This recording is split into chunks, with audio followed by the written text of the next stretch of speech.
হৃদয়, ওকে মেরো না, ওকে মেরো না, ও আমার হৃদয়। ছাড়ো। মায়া, হৃদয়,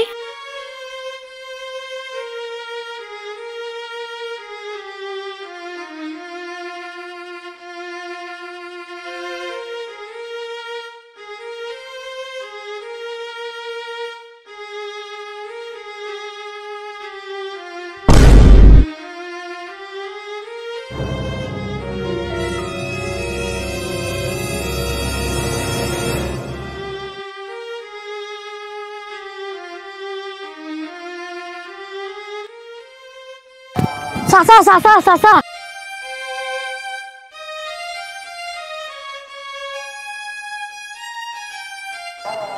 থাক, এই কথা কাকু জানাজানি করিস না, এটা পরে দেখতেছি। মায়া, কই গেছিলা? বান্ধবীর বাসায় বেড়াতে গেছিলাম। কোন বান্ধবী? নীলিমার বাসায়। তুমি কই যাও না যাও আমি কিন্তু সব কিন্তু জানি। নেক্সট টাইম জানি ওই ছেলের সাথে না দেখি, ঠিক আছে? দেখো তুমি প্লিজ রাগ করো না, আব্বাজান সব জেনে গেছে। আমাকে মনে হয় আর ঘর থেকে বের হতে দিবে না, এই কারণে কালকে দেখা করতে পারিনি। প্লিজ তুমি আর রাগ করো না, দেখে দেখো একবার প্লিজ। কথা দিলাম আর কোনোদিন এরকম হবে না। আর কোনোদিন কিন্তু এরকম করবা না। আর কোনোদিন এরকম হবে না। আমি কিন্তু খুব কষ্ট পেয়েছি। না না, আর কোনোদিন করব না। স্যার, আমার কেউ আছে?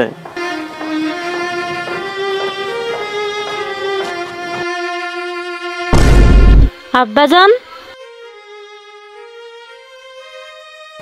মায়া, যাও এই জায়গা থেকে।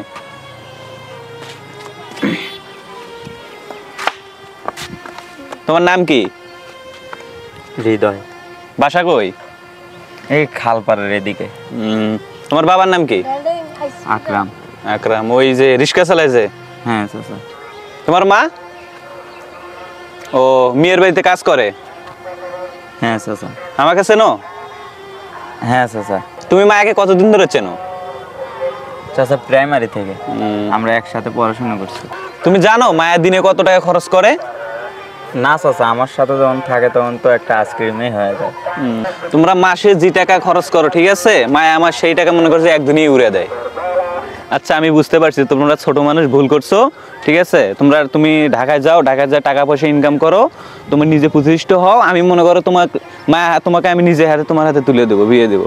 ঠিক আছে চাচা, আমি যাই। হ্যাঁ ঠিক আছে, তাহলে তুমি চলে যাও ঢাকায়, মায়াকে কিছু জানাবে না, ফোন টোন দেওয়ার দরকার নেই। তুমি টাকা পয়সা ইনকাম করো, আমি নিজে হাতে তোমার বিয়ে দিয়ে দেবো।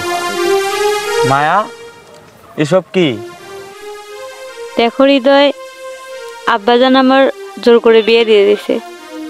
তুমি না কইছিলা আমারে কখনো ভুলা যাবে না আর কাউরে বিয়ে করবা না। দেখো মায়া, যা হয়েছে হয়েছে। তুমি একটা নয়, দুইটা নয়, তুমি 1000টা বিয়ে করো, এরপরও আমি তোমার মাইনে নেবো। চলো আমার সাথে, আমি এখনো আগের মতো তোমার ভালোবাসি।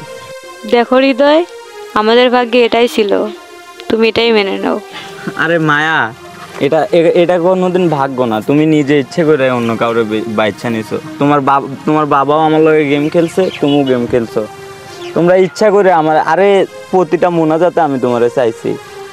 আমি এই রমজান মাসটা গেছে না, প্রতিটা রমজানে ইফতারের পর আমি মোনাজাতে তোমারই চাইছি। এটা ভাগ্য না? তুমি ইচ্ছা করে আরো বাচ্চা নিছো। তুমি তো সুন্দর একটা মানুষ পাইছো, টাকা পাইছো, পয়সা পাইছো, কিন্তু পাওয়ার সমান ভালোবাসা হারাইছো। নারী জাতি মায়াবতী, নারী জাতি ছলনাময়ী, নারী জাতি এক অন্যতম জাদুকরী। পৃথিবীর কোনো পুরুষই ভালোবাসা দিয়ে কোনো নারীকেই আটকাতে পারেনি। ঠিক তেমনি আমিও পারিনি। কোনো এক শুক্রবারে আমিও আমার মায়াবতীকে হারিয়েছি। বন্ধুরা, আমাদের ভিডিওটা ভালো লাগলে চ্যানেলটা অবশ্যই সাবস্ক্রাইব করবেন, তাহলে আমাদের এরকম ভিডিও সবার আগে আপনি দেখতে পারবেন। অ্যান্ড লাইক, কমেন্ট, শেয়ার করবেন। ধন্যবাদ।